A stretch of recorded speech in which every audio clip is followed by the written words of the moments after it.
अरे पूरी बात तो होने दीजिए, तब आपको समझ में आएगा। जी बोले। जेडीएस वो कलिग्गा की पार्टी है, एक कास्ट और उसके बाद एम फैक्टर यानी मुस्लिम उन्होंने ले लिया था, कांग्रेस से छीन लिया था।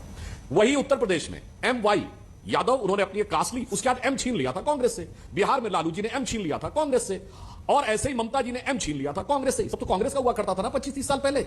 परंतु अब डर इस बात का है कि अगर कांग्रेस मजबूत दिखाई पड़ी तो ये एम फैक्टर गड़बड़ाने न लगे, क्योंकि ये सारे दलों के साथ समस्या क्या है कि इन्होंने एक एक समुदाय को पकड़ रखा है। एक समुदाय पे आपकी सरकार क्या सीटें भी ढंग से नहीं निकल सकती हैं जब तक एक और समुदाय न जुड़े, और दूसरा समुदाय यानी एम फैक्टर जैसे ही गड़बड़ाने लगेगा तो इनको भारी खतरा होने लगेगा। इसीलिए कहते हैं कि कांग्रेस यहां न लड़े।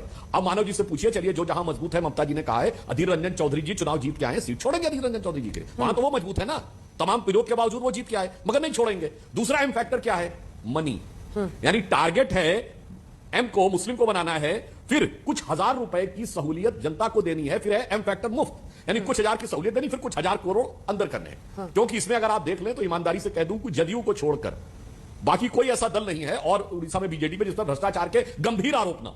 तो इसलिए हम ये कहना चाहते हैं सबको एम फैक्टर का डर लग रहा है, और इसीलिए इनमें एकता होने की संभावना कम है, क्योंकि वो एम एक दूसरे से दोनों ने छीना है। मौका पाते ही उनको लगता पता नहीं कब कौन कहां चला जाए, और शायद वो लोग इस बात को समझ नहीं पा रहे हैं कि जैसे गीता में कहा जाता है, जो कल तुम किसी और का था आज तुम्हारा है, कल किसी और का हो जाएगा। जैसे ये एम फैक्टर 80 कांग्रेस का था, 90 नीतीश बाबू अपने कांधे पर पूरा बोझ मुलायम सिंह का हो गया, पूरा बोझ लिए जेडीएस के साथ था। सिद्धरमैया जी भी तो जेडीएस में थे, विपक्ष को एकजुट करने का। एसआर बोम्बई जी भी तो जेडीएस में थे, जनता दल से इधर आ गया। और सिद्धरमैया, ये जो सूत्र खोजा है सुधांशु जी ने, उस पर आप टिप्पणी कीजिएगा। एक लाइन अगर अनुमति हो तो और कह दूं, केसी त्यागी जी बहुत वरिष्ठ है, उन्होंने एक बात बोली थी, तो एक अनुमति हो तो एक सेंटेंस और कह दूं। बोले।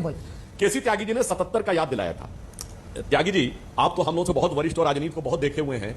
जब 77 में उसी अहम भाव, आपने कहा ना, अहम भाव के कारण ही तो टूटी थी सरकार, और जब वो गठबंधन टूटा था, सबसे बड़े घटक जनसंघ के रूप में हम थे, तब अटल जी ने जो कविता की लाइन लिखी थी वो आज आपके डिबेट में सामने दिख गई।